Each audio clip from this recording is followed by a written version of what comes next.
You never really know what silence is until you live alone in old age. It's not the peaceful kind of quiet, not the kind you welcome after a long day of work or a moment stolen for yourself amidst the chaos of life. No, this silence is different. It has weight to it. It stretches through the rooms, sits with you at the dinner table, follows you from one chair to the next. It's the kind of silence that makes you realize how loud life used to be, when the house was filled with voices, with movement, with laughter and interruptions. And now, the only sound is the hum of the refrigerator or the creak of the floorboards when you shift in your seat. Nobody really prepares you for this part. They talk about retirement, about slowing down, about the so-called golden years. They tell you how nice it'll be to finally have time for yourself. But what they don't tell you is that too much time can feel like an ocean, and when you're out there alone, it's easy to get lost in it.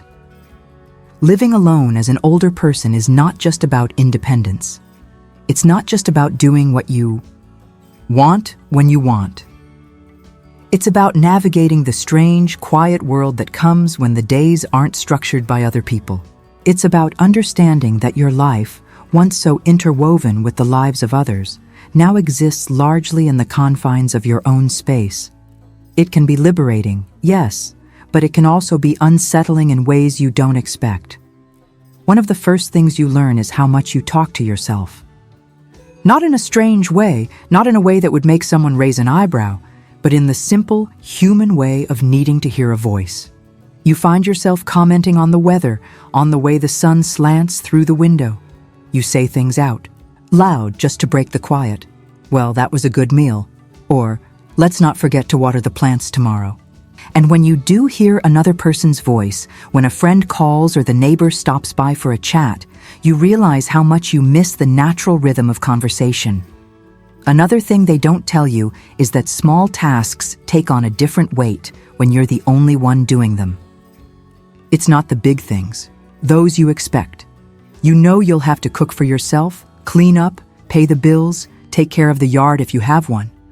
But it's the little things that catch you off guard.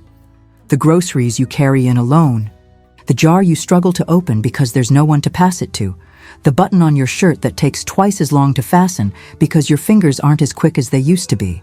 These are the moments that remind you, in the subtlest ways, that time is moving, that you're not as young as you once were, that life is different now. And then there are the evenings, the way they stretch long, unhurried, sometimes unbearably. Still, you sit with a book, with the television, with your thoughts. The world outside moves on. Cars pass, people come and go, but inside, time slows. There's a kind of loneliness that settles in the evenings, even if you've spent the day keeping busy. And it's not about feeling forgotten or abandoned. It's just the reality of being alone. The presence of another person, even in silence, carries a weight, a grounding force. Without it, the air in the room feels different. But here's something else they don't tell you. There is strength in this kind of solitude. A different kind of strength than what youth requires. It's not about pushing forward or chasing something ahead of you. It's about standing firm in what is, in finding peace with yourself in a way that most people never have to. There's a self-reliance that grows in living alone as an older person. Not just in the practical sense, but in an emotional one. You learn how to be your own company, how to appreciate the small joys, your morning coffee, the way the sky changes in the late afternoon, the comfort of an old song playing on the radio. You learn that solitude is not always loneliness, that there's a depth to being alone that can be fulfilling in ways unexpected. Still, some days are harder than others. Some mornings, you wake up and feel the weight of all the years behind. You. The people you've lost, the chapters that have closed. You make your breakfast, sit at the same table you always do, and sometimes the past feels closer than the present. And that's something no one really tells you, that memories take on a different shape when you live alone. They become companions in their own right. The voice of a loved one long gone echoes in your mind, familiar and clear. The image of an old friend, a past home, a childhood moment, they all return, not as fleeting thoughts, but as visitors who stay a while. Some days, these memories bring warmth, a sense of comfort. Other days, they bring a longing that settles deep in your chest. But even with all this, there's something else no one tells you: how much you still matter. How easy it is to feel like the world has moved on, that your time of influence has passed. But that's not true. There is wisdom in your years, stories worth telling, lessons you've learned that others haven't yet. The world may not always acknowledge it, but that doesn't mean it's not there. Living alone as an older person is not just about being by yourself. It's about learning yourself in a way you never have before. It's about discovering what fills the silence, what brings meaning to the quiet spaces. It's about knowing that while life may look different than it once did, it is still yours, and it is still worth living fully. There's something no one warns you about when you live alone in old age: the way time shifts. When you're younger, time feels structured, predictable.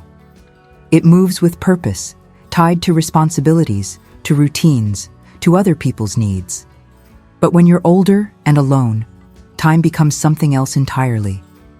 It stretches, it loops, it plays tricks on you. Some days, the hours move so slowly you can almost feel them pressing down on you.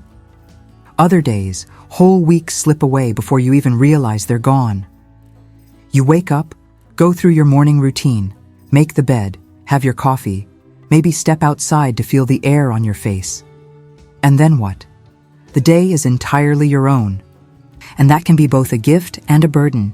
You have nothing you have to do, but also nothing that must be done. And that's where the danger lies.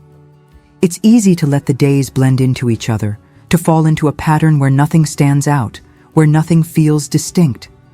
That's why they say structure is important when you live alone at this stage of life. Not in the rigid way that work or raising a family once required, but in a way that keeps you anchored to the world. A reason to get up and get moving. A simple plan for the day, even if it's just a short walk, reading a few pages of a book, calling an old friend. Because without structure, time stops feeling real. But here's something else they don't tell you: being alone forces you to confront yourself in ways most people never have to. When you're younger, life is full of distractions. You're too busy to sit with your own thoughts for too long. But when you live alone in old age, there are no distractions unless you create them. And so, you end up facing parts of yourself that have been buried under years of noise. The regrets surface first. The things you wish you'd done differently. The times you should have spoken up or maybe stayed silent instead. The people you lost touch with, the moments you took for granted. These thoughts come uninvited, creeping in when you least expect them. You're doing the dishes, and suddenly you remember a conversation from 20 years ago that ended the wrong way. You're watching the sunset, and suddenly you miss someone so deeply, it aches. No one tells you how powerful memory becomes when you have no one else to share it with. It's strange, the way certain moments stay crystal clear while others fade. A single afternoon from decades ago can feel as close as yesterday, while last week seems like a blur. And the people, oh, the people you carry with you. Even if they're gone, even if they've been gone for years, they live in your mind. Their voices, their laughter, their presence, it all stays with you, as real as anything else. This is where solitude gets tricky. It can be peaceful, but it can also be a trap. It's easy to fall into the habit of living in the past, to spend more time in old memories than in the present. And while reminiscing is natural, there's a fine line between remembering and retreating. The hardest lesson of living alone in old age is learning how to stay rooted in the present, how to appreciate what is still here, rather than only longing for what's gone. But there's something else no one tells you: how much the small things start to matter. When life slows down, you notice details that once slipped by unnoticed. The way the light changes in your living room throughout the day, the rhythm of the rain against the window, the simple pleasure of a well-cooked meal. even if you made it just for yourself. And people, even in small doses, become more significant. The brief conversation with a cashier, the neighbor waving as they pass, the voice on the other end of the phone, these moments hold weight. They remind you that you're still part of the world, that you still belong to something bigger than your own quiet space. But here's a truth few people acknowledge. Loneliness is not just about being alone. It's about feeling unseen. You can be completely alone and still feel connected, or you can be surrounded by people and feel invisible. That's why living alone in old age requires effort. Not just to keep yourself busy, but to remind yourself that you still matter. There's a temptation when you get older to withdraw, to think, I don't want to bother anyone, or nobody needs me anymore. But that's just a trick the mind plays. The world still needs you. Your wisdom, your experience, your presence, it all holds value. The key is not waiting for the world to come to you, but instead reaching out, even in small ways. Because here's what no one tells you. Aging alone is not just about survival, it's about learning how to still thrive. It's about finding ways to keep discovering, to keep laughing, to keep feeling. It's about making peace with what was, without letting it steal what is. And most of all, it's about understanding that even in solitude, life is still worth living fully. One of the things they don't tell you about living alone in old age is how much you learn about yourself. Not in some grand, profound way, but in the smallest, most unexpected details. You start to notice your own habits, the tiny routines that have formed over the years, the way you move through your days without even thinking about it. You realize you always sit in the same chair, drink your coffee from the same mug, fold your blankets in the same particular way. It's strange, this kind of awareness. When you live with others, life moves fast, full of conversation and distraction. You don't really stop to notice these small things about yourself. But when you're alone, you become your own observer. You hear the way you hum a little when you're concentrating. You realize you talk to inanimate objects more than you ever expected. Come on, open up, you say to a stubborn jar. Where did I put those glasses, you ask, even though no one is there to answer. Some people might find this unsettling, but in a way it's comforting. It reminds you that even in solitude, you are still very much alive. You still have habits, quirks, things that make you uniquely you. But there's another side to this awareness, the realization that you are the only one witnessing your life in real time. There's no one to casually mention, oh, you always do that, or you look nice today. No one to remind you of things you forgot you said. That's the part of living alone that sneaks up on you, the absence of being seen in the day-to-day moments. People often talk about loneliness as if it's just about lacking company, but it's more than that. It's the feeling of not being reflected back by someone else. When you live with others, you exist in their world and they exist in yours. When you live alone, you have to remind yourself that you still exist, even if no one is there to acknowledge it. And that's where the hard days come in. The days where the silence isn't peaceful, where the walls feel like they're closing in a little too much. The days when the memories are heavier than usual, when you find yourself stuck in an old conversation, replaying it over and over, as if somehow this time it will end differently. No one warns you about how easy it is to lose momentum when you live alone in old age, how easy it is to slip into days of doing nothing, of letting time pass without much effort. Without structure, without purpose, time becomes a fog that swallows you whole. You wake up one morning and realize you don't quite remember what you did yesterday or the day before. That's why routine matters, even if it's just the smallest things. Waking up at the same time, making your bed, going for a walk, even if it's just down the block, writing something down, anything, even if it's just a thought or a memory that surfaced that day. Something to keep you connected to the rhythm of life. Because here's the truth, no one talks about. When you live alone in old age, you have to actively choose to stay engaged with the world. No one is going to come knock on your door and drag you into life. You have to step outside. You have to reach out. You have to remind yourself that just because you live alone doesn't mean you have to be isolated. The funny thing is, when you start paying attention, you realize there are connections everywhere. The way the barista at the coffee shop greets you with the same friendly tone each time. The way your neighbor gives a small nod when they see you outside. The way an old friend's voice warms you through the phone, even if you don't talk as often as you should. And yet, there's still something about touch that is irreplaceable. That's something they don't tell you. The way you start to miss the simplest physical gestures. A hand on your shoulder, a hug, even just the presence of someone sitting beside you. Humans are made for connection.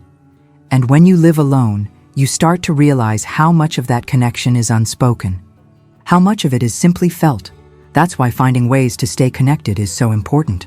It doesn't have to be dramatic. It doesn't mean you have to suddenly become social if you never were before. But small things, a phone call, a visit to the library, a routine trip to the grocery store where you recognize the same faces, these things help tether you to the world. Because here's what no one tells you. Just because you're alone doesn't mean you have to be lonely. And just because life looks different than it used to, doesn't mean it's any less valuable. Living alone in old age isn't just about getting by. It's about learning how to live well in your own company. It's about finding new ways to engage with life, to appreciate the quiet without being consumed by it. And most of all, it's about remembering that you are still here. You are still part of this world. And that matters more than anything else. At the end of the day, living alone in old age is not just about being by yourself. It's about how you choose to exist within that solitude. Some people fear it, others resent it. But the truth is, it's simply another phase of life, one that requires its own kind of strength, its own kind of wisdom. It's easy to dwell on what's missing, to get lost in memories of how things used to be. But life, even in solitude, still has meaning. There are still sunrises worth watching, meals worth savoring, conversations worth having, even if they aren't as frequent as they once were. The biggest lesson in living alone is understanding that you are still here, and that means something. Your presence in this world still matters, whether or not there's someone beside you to acknowledge it every day. Your wisdom, your experiences, your stories, they don't disappear just because life has grown quieter. Yes, there will be days when the silence feels heavy, when the walls seem too close, when the world outside moves on without you. But there will also be days of peace, of unexpected laughter, of deep contentment found in the simplest things. The key is to stay engaged in whatever way you can. Keep moving, keep reaching out, keep finding reasons to wake up with purpose. Because while loneliness is real, so is connection. And it exists in ways big and small, waiting for you to notice. Living alone in old age isn't an ending. It's just a different kind of living, one that asks you to be patient with yourself, to be present, to appreciate what remains instead of only longing for what's gone. And if there's one thing to remember, it's this: you are not invisible. You are not forgotten. You are still part of the world, and your presence still matters. Even in the quiet, even in the stillness, you matter.